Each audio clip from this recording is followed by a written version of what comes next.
Look, I'm gonna be totally honest with you. This ain't easy at all, but it's possible and we've seen it happening. So roll the intro.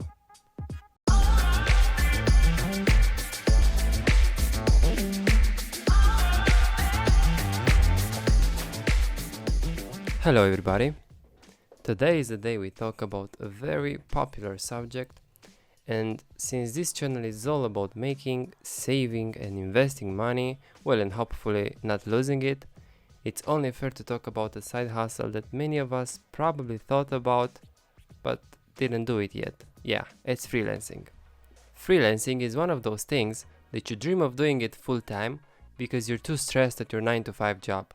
But if you end up doing it, probably you'll even be more stressed because there is no guarantee you will have a project to work on tomorrow. It's like wishing to work somewhere nice on a beach on your computer, but afterwards realizing you barely see something because of the sun. But since we're here to talk about serious money, we'll dive right into it. Oh, and by the way, consider subscribing if you want to stay in the loop. You literally can't spell freelancing without Fiverr. Yes, there are dozens of other platforms out there like Freelancer, Upwork, People Per Hour, and so on. But Fiverr became so popular due to the aggressive marketing they put on constantly and the low target price per service, being able to order services for as low as $5. But let's be honest now, you rarely order something for $5 because you always want something a little bit better. This is how our brain is structured. We won't choose the cheapest or the priciest gig, but we will choose something in between. But not only for this, because $5 is never $5 for Fiverr. You will pay a fee which brings the total to over $7, and the seller will only get 80% of the money. That's $4.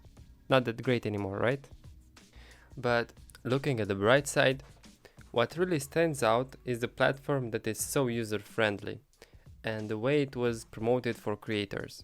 Therefore, it's not a surprise to see that graphic design gigs are among the most competitive niches. Now, what does this have to do with you and how you can rank your gig on the first page?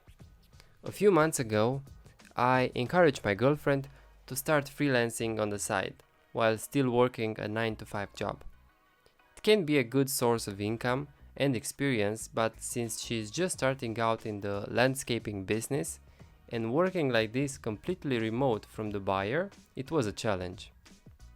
Fast forward, she landed her first projects in the first month and made over $200 as a complete new Fiverr seller.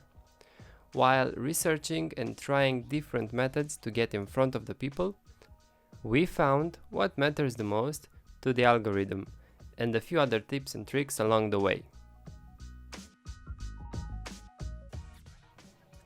Fiverr lets you add 7 gigs for your seller account. Think about what you have to offer and try to stick to 1 or 2 niches at most that you are really good at. Now, how it works is that Fiverr is a big search engine for gigs, just like Google. So you will have to try different titles and different keywords combinations from your niche across your all gigs to find which one gets you the most impressions, clicks, and finally orders.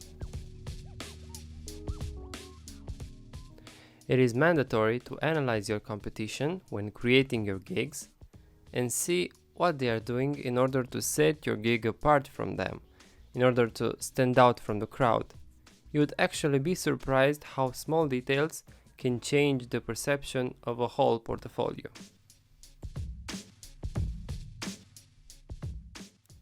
And since we're talking about portfolios, don't forget that your description as a seller, your description for the gig, and your title are also part of your portfolio, not just the photos. And very important, if you have the possibility and you are serious about it, make a video showcasing your work or presenting yourself. Not only that Fiverr pushes up in the search listings with a video description, but also the buyer will get to know you better and will have a stronger connection. Think of this as Fiverr being just the beginning, not the end game. Later on, you'll want to build strong connections with buyers that will constantly come back to you and use your service. This is where freelancing gets worth doing. A few things you should be aware of. Fiverr is very strict when talking about doing the service outside its platform. And it's only fair, because they make money off of the sellers, 20% per order, and also from the buyer's fee. Be aware they might ban your account if they pick up specific words in your messages, like email addresses and so on. Also, one method to go up in the searches, which is used in the competitive niches, is to post your gig on different groups, for example Facebook groups, and get a lot of action on your listing, like views or added to favorites. We didn't use it, but I heard about instances where accounts were banned from Fiverr from using this method, so I wouldn't endorse it. But let me know in the comments down below if you think I should try to promote my gigs like this to see what happens. Would be a cool experiment.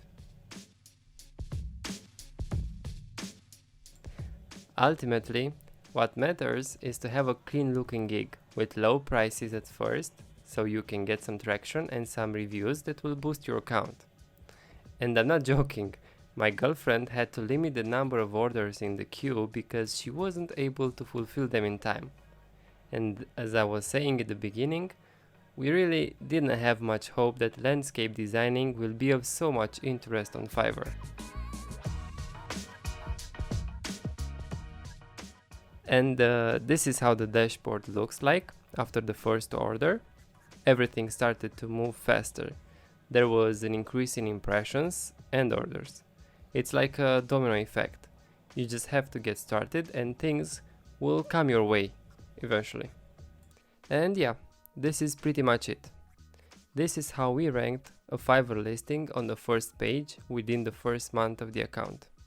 Hopefully, this was helpful and shows you that in the end, it's only a matter of how much of our time we invest in something that we really want to achieve. See you in the next one.